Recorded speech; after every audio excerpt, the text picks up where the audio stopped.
Welcome back to Untaming Masculinity, the podcast where we tackle issues relevant to men and their journeys to reclaim their masculinity. I'm Dan, and as always, I'm joined by my co-host and good friend, Brad. What's going on today, man? Dude, it's good. Life is good. And I know you and I just got back from different little trips, little excursions. I took my wife down to Playa del Carmen, spent a week down there in paradise, ate way too much, spent a lot of time on the beach, got pretty sunburnt the last day. It was great, man. It was good. It was needed. It was a really cool checkpoint, if you will, in the progress that we've made in our marriage. It was awesome. I ate too much. I got back on the scale when I got home and I was up about 10 pounds. But we're getting back on track there, but it was a good week. What about you, man? That's awesome to hear, dude.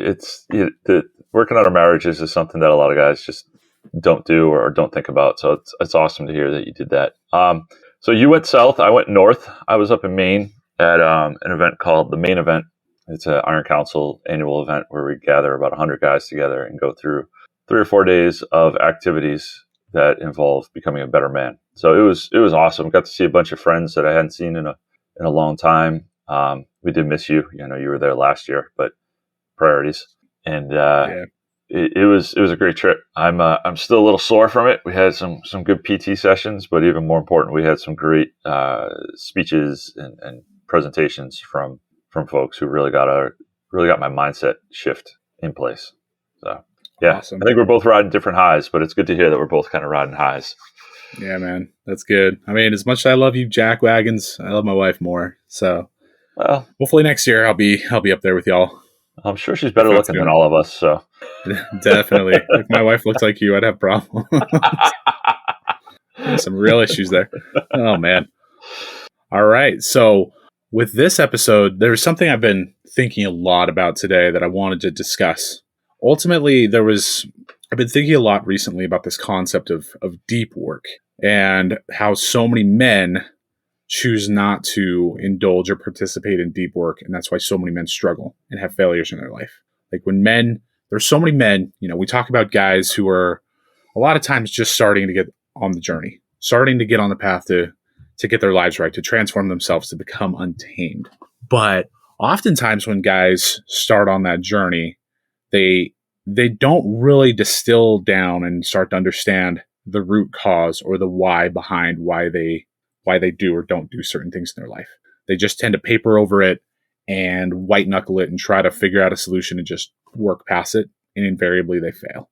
So I wanted to really talk today about deep work and figuring out your why and the root cause of really what you're trying to work on and what you're trying to pursue.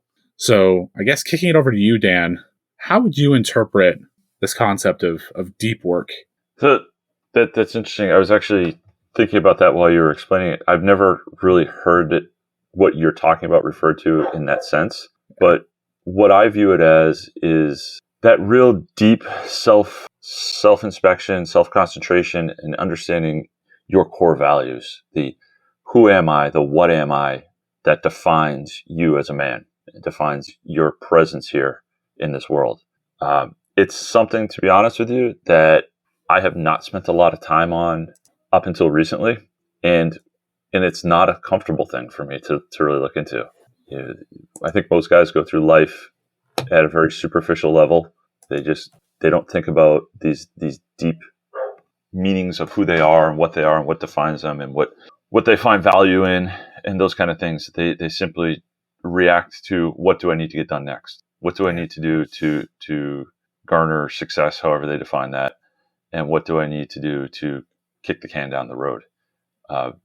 This deep work concept, to me, is really about taking that step back and defining the who and what of yourself, and then defining the things that provide value to that definition and the things that don't provide value to that definition. It's something that I've spent a lot of time thinking on, is beginning to understand what made me tick. What made me who I was up until a few years ago when I finally decided to effectuate change. Because we've talked a little bit about this, throughout various episodes on the podcast, about I spent most of my 20s and a decent chunk of my 30s somewhere between 50 and 75 pounds overweight. I talked to you guys about how I was extraordinarily dishonest with my wife.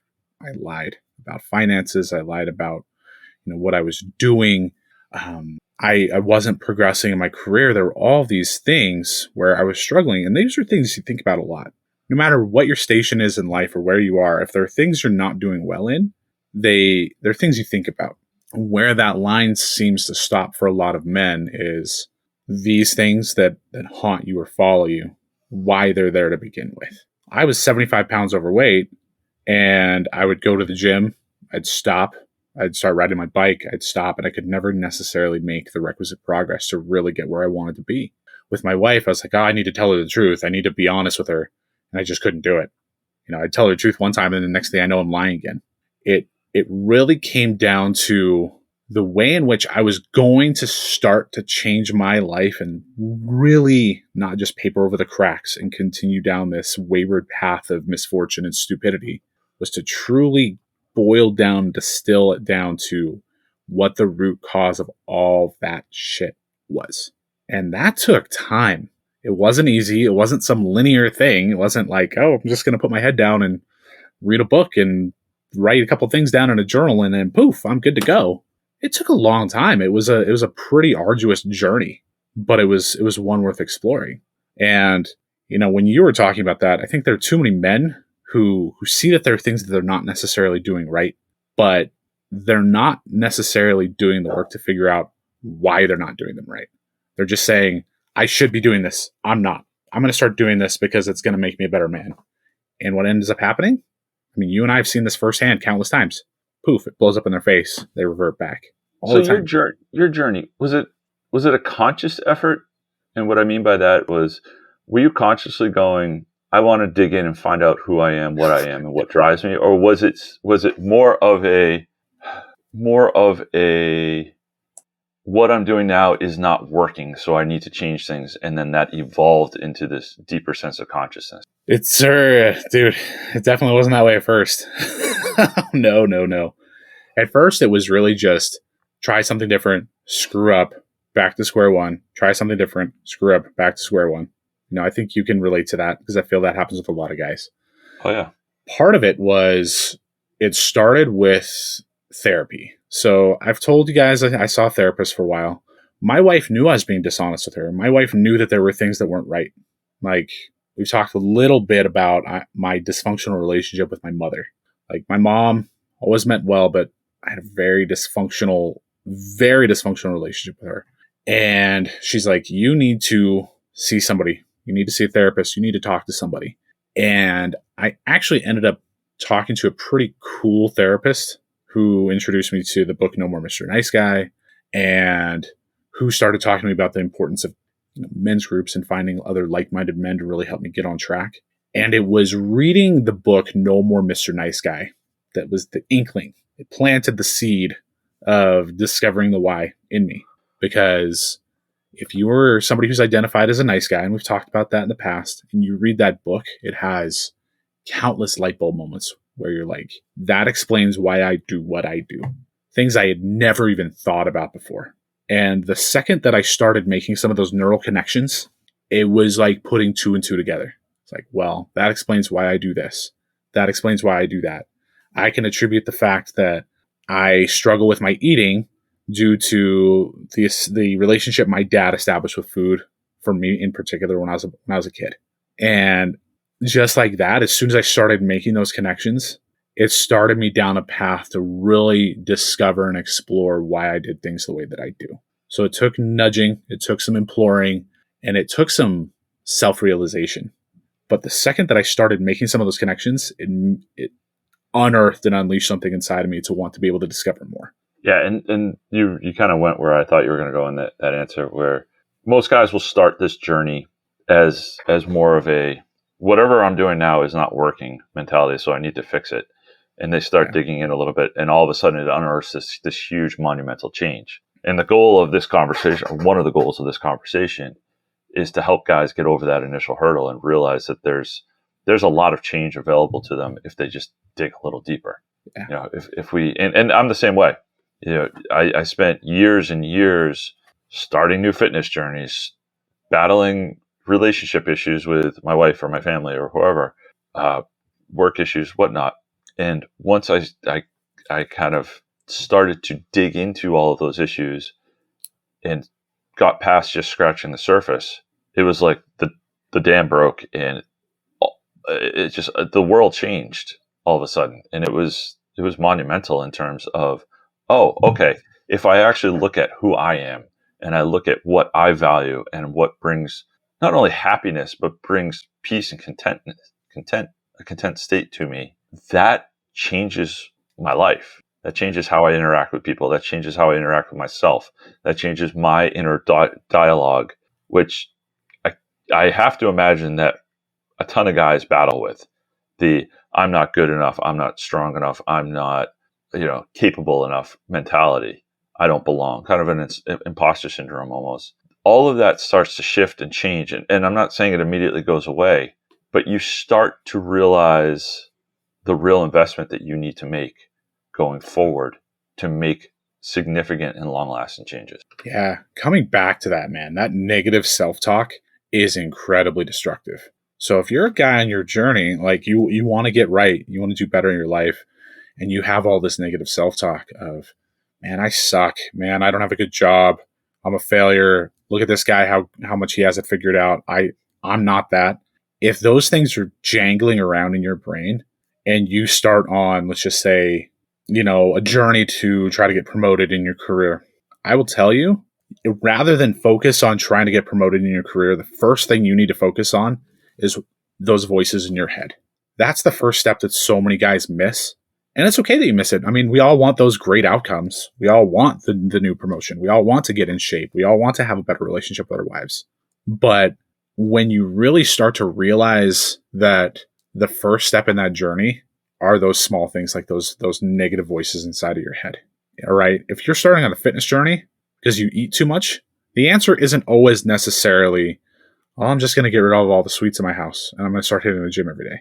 Those things are important, yes, but trying to figure out why you have an unhealthy relationship with food. What's going on there? Taking the time to dive in, like what Dan's saying, that's when you can start to move the needle. But back it up even further. Define to the minute detail why I want to get in shape. Yeah. Then you can address why I have the bad relationship with food, and then you can start to implement a plan to get in shape. But you need to get that core reasoning of why. Why do I want to be in shape? Do you want to be in shape for narcissistic reasons, to look good? And I'm not saying there's anything bad with that, because listen, the whole look good, play good mentality is real. Do you want to be in shape because you want to be healthy and be able to walk your daughter down the aisle? Do you want to be in shape because you're a single guy and you want to be attractive to women? Do you want to be in shape because your family has a history of heart disease and you don't want to go down that road? Really start to buy into that or dig into that why and understand it at the core, absolute bottom of the barrel level. Yeah. And then you can start to build on it. Build that foundation of why, and then the rest of it grows up from there. So, Dan, I'm going to put you on the spot a little bit. Oh, just kind of help guys with this. Obviously, you have been slaying it on your health journey. You've made some incredible gains. What was the why for you behind fitness? I had two reasons, and they're attached, I'll say. One was I have a very attractive wife, and I felt like I was the fat slob in the relationship. That's true, but that's hilarious.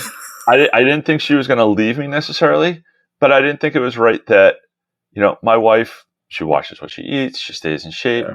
The damn woman doesn't have to work out to stay in shape, which pisses me off, but that's another story. Yeah. But, you get this attractive woman, we go out to, say, a nice event, and she's got this nice, beautiful fitting dress, and I'm in a suit that looks like it's a balloon on me. And I'm sitting there going, this isn't right. I got to get in shape. And then the other one is my daughters came along, and I have a history of heart disease. So a lot of what I just said, actually pertains to me. There is a history of heart disease in my family. There is a history of men dying fairly young in my family.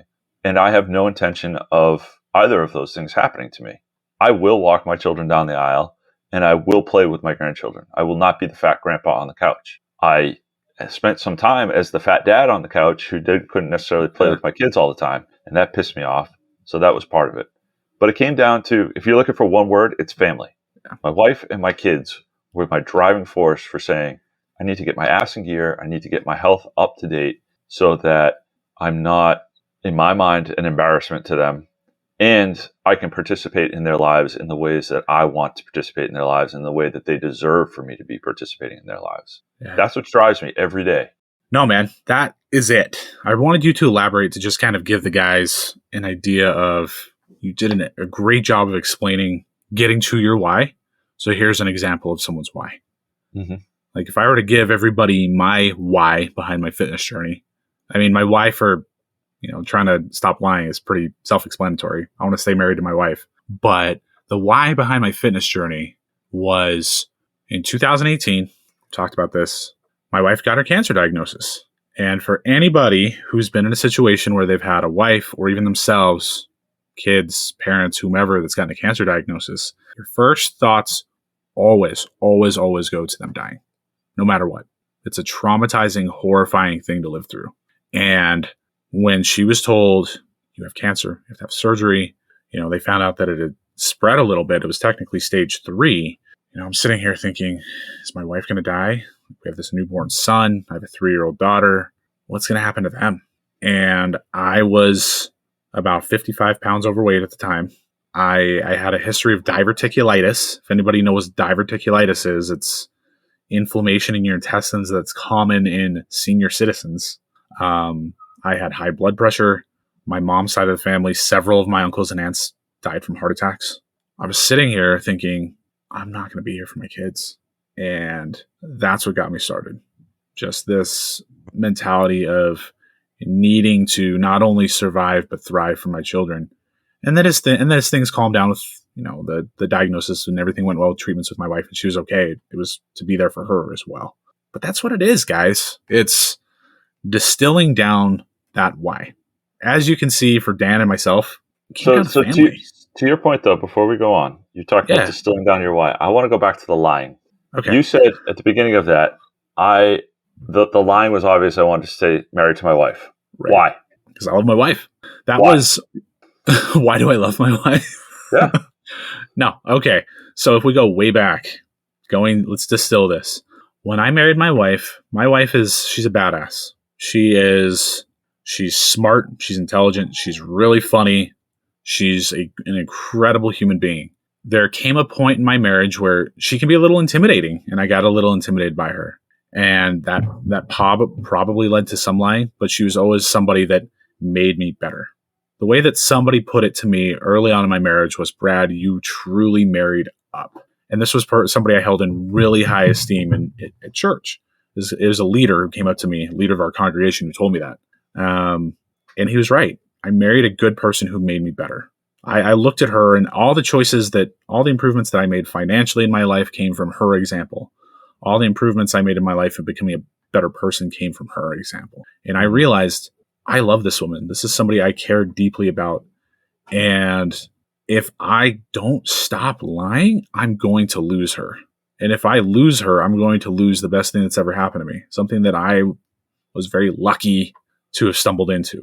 Like the fact we got set up on a blind date, I always considered myself very lucky that she saw something in me that she wanted to marry, that she chose to be with. And by continually, habitually lying and being dishonest, I was absolutely on the verge of losing all of that. She told me as much at various points.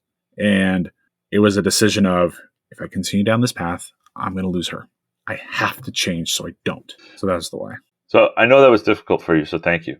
The reason why I wanted to do that little exercise was I work in engineering and manufacturing, and in the quality side of things, there's actually a process when a failure occurs that we use called the 5 why method. And it is literally just like a 3-year-old, you ask, why? Why did something happen? Okay, that answer. Why did that happen? Okay, why did that happen? And you dig down, and the idea is that you get down to the absolute bare bones root cause of the situation. And that's what I was trying to do with you, is really dig into, okay, yeah, you want to stay married, but why do you want to stay married? She's a great woman. Okay, well, why is she a great woman?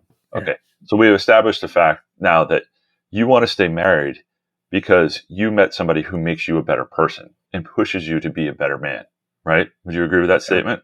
Absolutely. Right. Of course. So that is a tool into itself, where we're talking about this whole getting down to your root cause that guys can use is just to continuously, at every level, ask the question why, until they get to a point where asking why just doesn't make sense anymore. You get to that absolute bottom of the barrel root cause scenario where you can just say, okay, this is it. There is no why past this. If you use that and dig down, that's how you set your foundation and you move forward. Yeah. What's very interesting is I used that same methodology on a direct report at work yesterday to figure out why he didn't do something while I was out on vacation.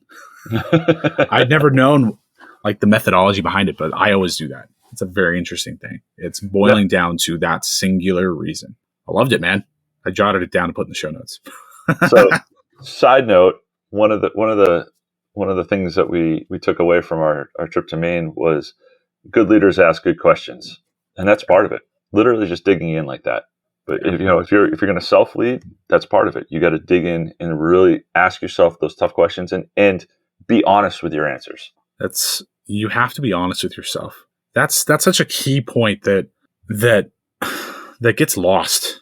You and I have some mutual acquaintances that we've had some conversations with. We've had some hard conversations with over the years. Yep. And I'm not going to lie, when we started discussing this topic, I was drawn to thinking about these specific individuals. And great guys, good men, they could never identify their why. And I truly believe that it came down to them never truly being able to be honest with themselves. That requires a certain level of vulnerability. That requires a certain level of honesty that can be hard. We as men oftentimes want to put up shields or walls or barriers around us to protect those most vulnerable parts within our hearts. And oftentimes we put those up for ourselves too. They're things we turn blind eyes to. Like when it comes back to when I chose to be dishonest with my wife, I deep down knew that I was lying. But it was very easy to tell myself, oh, these are white lies. These are things that are insignificant. These are things that I can take care of and make right. There's always this mentality of, I'll make it right. For the guy who is 75 pounds overweight, it's very easy for him to look in the mirror and say, I don't look that bad. Those stories, those walls you put up, those lies, that bullshit you tell yourself, if you are unable to be honest with yourself and strip that stuff away, you're never going to be able to get down to that root cause, that core item, that one singular why, the last why in the road, going back to Dan's example, to really, truly effectuate change. It comes down to integrity and the idea of an integrity gap. Are you being honest with yourself to the point where, am I doing what's right no matter who's looking? Am I truly being honest with myself? Okay, fitness isn't working. Am I really adhering to that workout plan and that diet plan? Am I measuring the food the way I'm supposed to be measuring the food? Am I following the workout plan to the T? Am I getting the rest that I need? Is that quote unquote quality time that I'm spending with my family really quality time, or am I just in the same vicinity as them and scrolling my phone while they watch TV? Or are we having real honest conversations that mean something and drive our relationship forward? Now, these are all questions that we can ask ourselves, and you have to be in integrity with yourself before you can make the move forward. You have to build that foundation of self-integrity, of reducing that, what we call the integrity gap, building that foundation, asking those hard questions, why, and that's what you build on. It's just like construction. You need a solid foundation before you can build up. So the question for you, Dan, is why do men have that gap in integrity with themselves? Why do men tell themselves these stories? Like, why do you think they do it? Because it's easier to bullshit yourself. It's easier to tell yourself, oh, yeah, I'm doing the workout plan, when you're really doing 80% of the workout plan.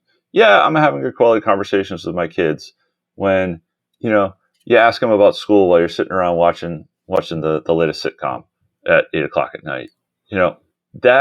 That is easier than doing the hard work, having the hard conversations, and being completely, utterly, 100% honest with yourself. Being honest with yourself is usually a very uncomfortable thing. I know it is for me. I hate being honest with myself because I usually don't like the answers when push comes to shove. Even now, even after all these years of being conscious of this stuff and working through personal development, there are still more times than I'd like to admit, where I sit down and if I am dead honest with myself, I look in the mirror and go, "Yep, you're not living up to those expectations. You're not doing what you say you're doing. You have an integrity gap." Yeah. It is hard, man. This is a simple thing to do, but it is far from easy. Yeah, it takes time. And I would also venture to say that it can be a little intimidating because as you really start to dive into the why and you start to be honest with yourself, you're scared of what you're going to find out. There's something in there that's going to scare the shit out of you. How And it's deep does that something, rabbit hole go, right? and it's something, here's the thing. I would venture to say that most men already have a pretty damn good idea of the answers to the why. There's just the idea of truly admitting that to themselves is terrifying. You know, it's much like somebody who's not taking care of themselves. They've got a scale in their bathroom. They refuse to step on it. Why? They're scared of what they're going to see. That's the same thing. But here's the kicker. As scary and daunting and terrifying as that might seem, what happens if you don't? What happens if you choose to not go down that path and just keep kicking the can down the road and papering over it and keep plugging along? What's that trajectory look like? You maintain the status quo. And if you're starting to look down into these things, you're already unhappy with the status quo. So you're going to remain unhappy. I will tell you, projecting out the status quo, it got to a point where that scared me more than looking myself in the mirror and figuring out the why. Yeah. And Like listen, the other part of this is you look into, you do this deep dive and you look into yourself and you find your why. You may hit a point where you understand the why, but you can't figure out how to fix it, or you can't figure out a plan to move forward to improve that situation. This is where the next hard step needs to come in, and you need to ask for help. And you need to be, dare I say, vulnerable to the point where you can open up to somebody else and say, "Hey, listen, I'm at this point in life. I have decided and determined that this is not working for me. The path forward or the goal that I want to reach is this. I don't know how to get from point A to point B. You're a person who has knowledge in this area. Could you please help me?" That is a hard thing to do as a man, but it's something that I believe you've done. I know I've done.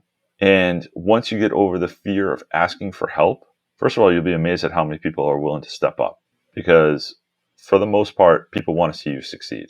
And if you're going to be open and honest with them, people are going to give you a hand up.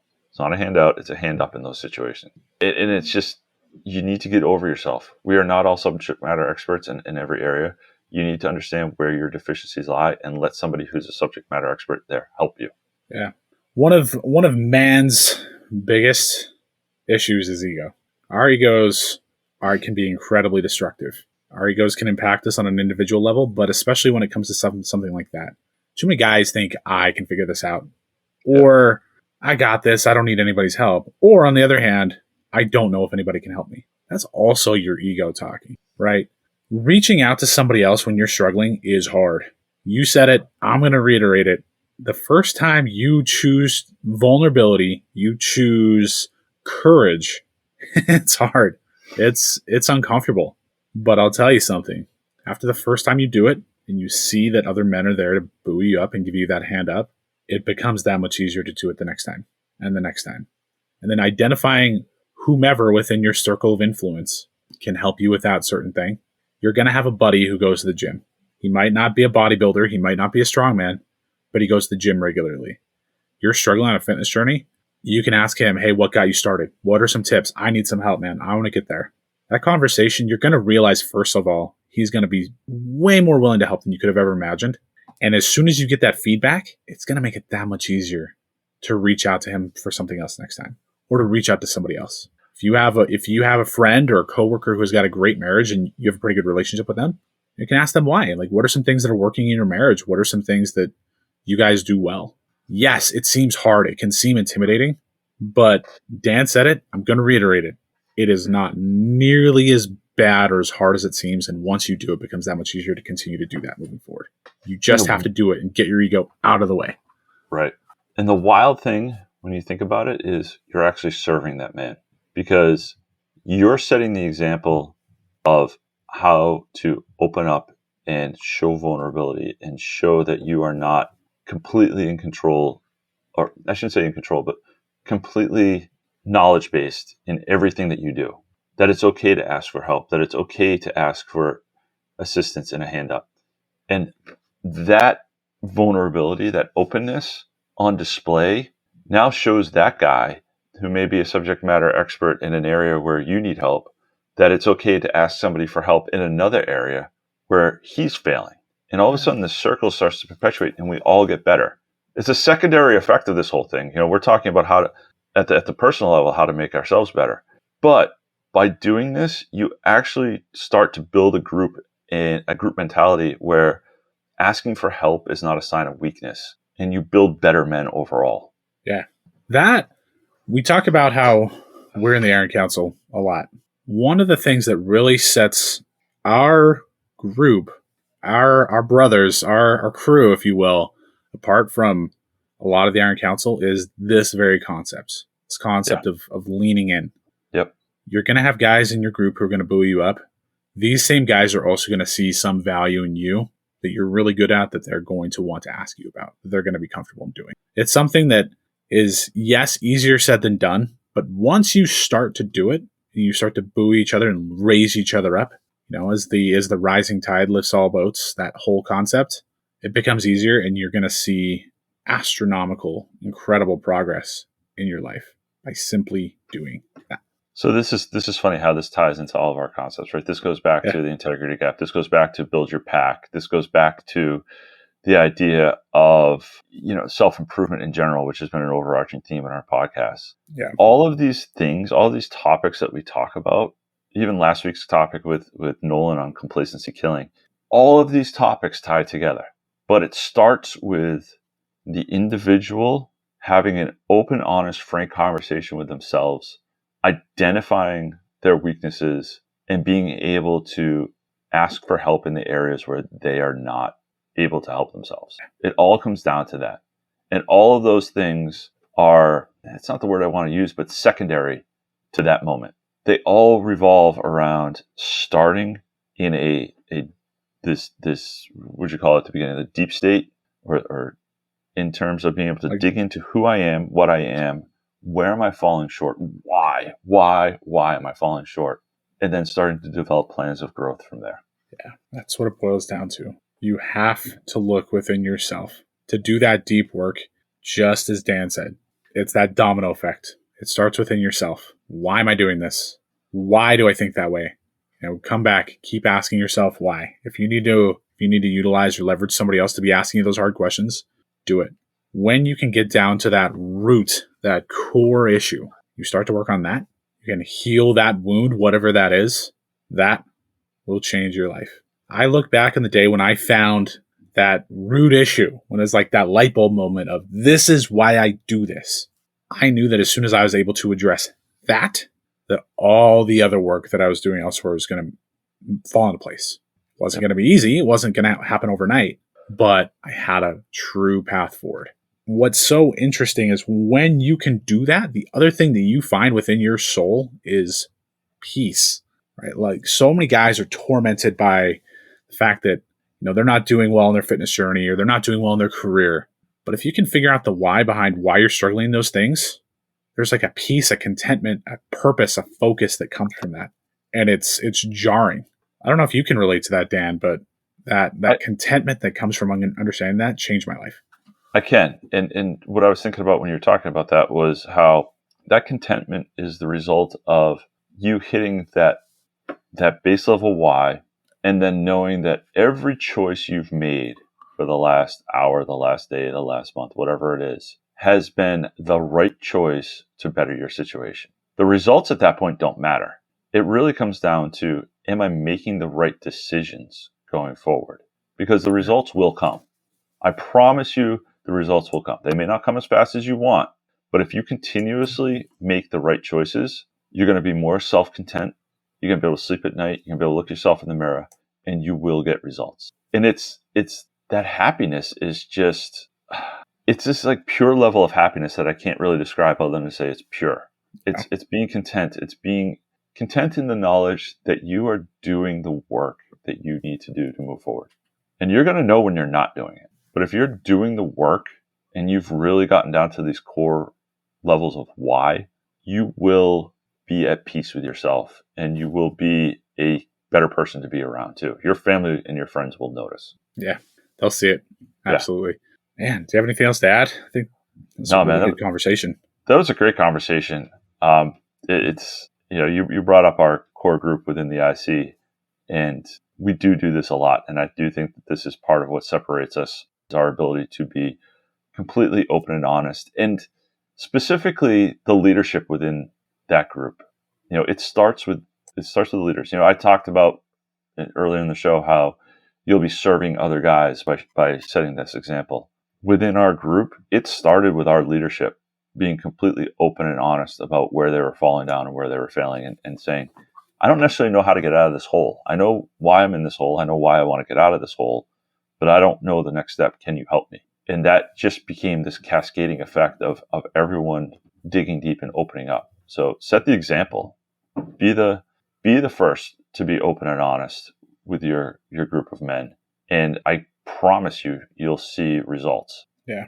That's the thing. Men that have it like that contentment that you're discussing, that contentedness, it's up to men like that to be the lighthouse, to show the way into others how they can do it. Yep. Yeah. I mean, this was a great conversation. I'm really glad we had this conversation today. To all the guys, thank you for listening. If you liked what you heard here, you can get more info at untamingmasculinity.com. There's links to our social media there, as well as show notes for this and all of our other episodes. We would really appreciate if you left a rating or review on your podcast player. You doing that helps us spread the word and get our message out to other men. Other than that, make sure you come back next week. We've got some great episodes lined up. And until then, we'll leave you with just one question. What are you doing to untame your masculinity?